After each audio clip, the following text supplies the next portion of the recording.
গুলিস্তান বাংলাদেশের সবচেয়ে বড় হকার্স মার্কেট। গুলিস্তান হলো বাংলাদেশের রাজধানী ঢাকার একটি অন্যতম ব্যস্ততম সড়ক সংযোগের নাম।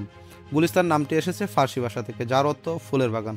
সরকারিভাবে গুলিস্তান নামের কোনো স্থান নেই। গুলিস্তান নামটি এসেছে মূলত এই স্থানের একটি সিনেমা হলের নাম থেকে। তাছাড়া গুলিস্তান আসলে আপনি পাবেন সুলভ মূল্যে অনেক কিছু, যা আপনার পরিবারকে অর্থনৈতিকভাবে সচ্ছল রাখবে। তাছাড়া এই গুলিস্তানে খুব ব্যস্ততম জায়গা একটি, যা এই হকার্স মার্কেট আর এই ট্রাফিক জ্যামের সবচেয়ে বড় একটি কারণ হয়ে দাঁড়িয়েছে। হ্যালো এভরিওয়ান, আসসালামু আলাইকুম। আশা করি সকলে ভালো আছেন। Welcome to new blog. আজকে আমি 1500 টাকার মধ্যে শপিং করব, একটা চ্যালেঞ্জ নিয়েছিলাম। সো অলরেডি আমি শপিং ডান।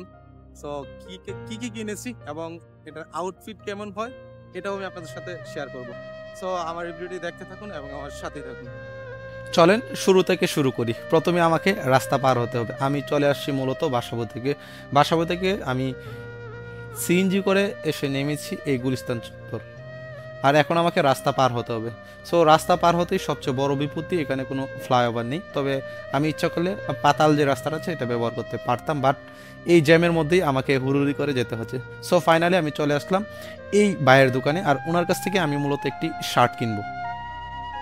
1500 টাকার শপিং চ্যালেঞ্জের মধ্যে অলরেডি 350 টাকা দিয়ে একটা শার্ট কিনে নিয়েছি, আর বাকি রয়েছে 4টা আর প্যান্ট, জুতো আর সেন্টার প্লাস আনপ্রয়েজ, এই 4টা কমপ্লিট করব। আর এখন চলে আসলাম গেঞ্জির দোকানে, আর এই গেঞ্জি দুটো নিয়েছি 150 টাকা করে। যেহেতু আমি গরিব মানুষ, বলেছিলাম 1500 টাকার মধ্যে শপিং করবো, কিন্তু বৃষ্টির কারণে সম্পূর্ণ ভিডিওগুলো দেখাতে পাচ্ছি না।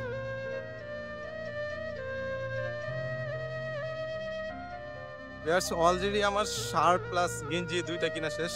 এখন আমি প্যান্ট কিনবো। সো প্যান্ট কেনার জন্য একটা দোকানে যেতে হবে আর একটা জাঙ্গিয়া কিনতে হবে, এই দুইটা জিনিস কিনতে হবে। সো দেখি ঘুরতে ঘুরতে যাবো প্যান্টের দোকানে, দেখি প্যান্ট কিনতে পারি কিনা অল্প টাকার মধ্যে। অলরেডি আমি শার্ট এন্ড একটা শার্ট আর দুইটা গেঞ্জি অলরেডি কিনে ফেলেছে। সো আমাকে এখন কিনতে হবে প্যান্ট।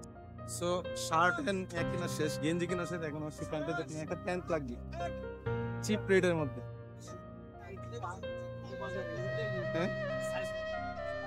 34। সো এখন আমি একটা প্যান্ট কিনবো অল্প টাকায়, দেখি কি করা যায়। লাইনের সাথেই থাকুন।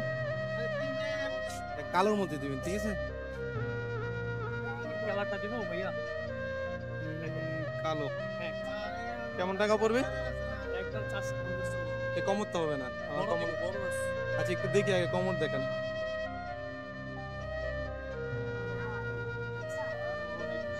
এখানে কত আছে? 35 আর তাও তো 2 বেশি হয়ে যায়। 35 2 বেশি কোথায়? আমার 34 এক বেশি, 33 বা 34 হতে আপনি পয়রা নিবেন, পয়রা নিলে নিতে না পারেন। না করবেন না। কোনো নিশ্চিন্তায় না আপনি 34 কেজি নেন, আপনার সুন্দর মতো। এখন দামে আসেন, দাম কত হয়ে বলেন? আমি আপনার দাম চিনি। কত রাখবেন লাস্ট? 450 কত? 450 আর একটু কম রাখেন। কত? একমাত্র আপনার কথার কারণে আমি দাম বলি। আপনি 250 টাকা দিন। 300? আপনি একটা দাম চাই না, আপনি একটা কথা বলছেন না, ওই যে এই কারণে আমি বলছি। না না, আমি আপনার সাথে দামাদামি করে নিচ্ছি, আমি তার পেতে নিচ্ছি না। না, 350, 350? তাহলে 400 টাকা রাখতে পারবো। 350 ফিক্স। 400 টাকা হলে ব্যাট দেন। না 350 দেখেন না। কথার কারণে আমি বলে দিচ্ছি। ঠিক আছে দেন 350। শার্ট কিনেছি 350 টাকা, 150 টাকা থেকে একটা গেঞ্জি কিনেছি, প্যান্ট কিনেছি অনলি 350 টাকা। এই হলো আজকে শপিং চ্যালেঞ্জ। বাদ বাকি চ্যালেঞ্জটা পূরণ করতে পারেন, কারণ গুড়ি গুড়ি বৃষ্টি হচ্ছিল।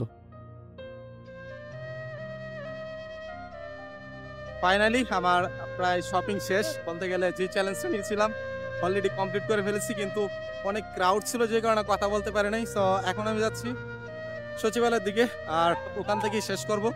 তাছাড়া আজকে বৃষ্টির দিন, প্রায় সব ফুটপাতেই বন্ধ ছিল, তারপর যে কটা খোলা ছিল ওইগুলার থেকেই কিনেছি। আর সবচেয়ে বড় বিষয় কি, আপনি যখন এই গুলিস্তান হকার্স মার্কেট থেকে কিছু কেনার চেষ্টা করেন তো অবশ্যই আপনাকে বার্গেনিং করতে হবে।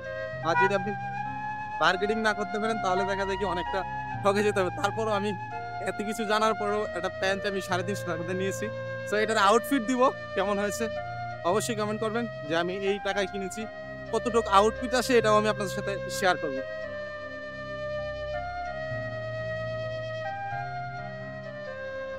এখন আমি আছি সচিবালয়, আর সচিবালয়ের সামনে দিয়ে যাচ্ছি।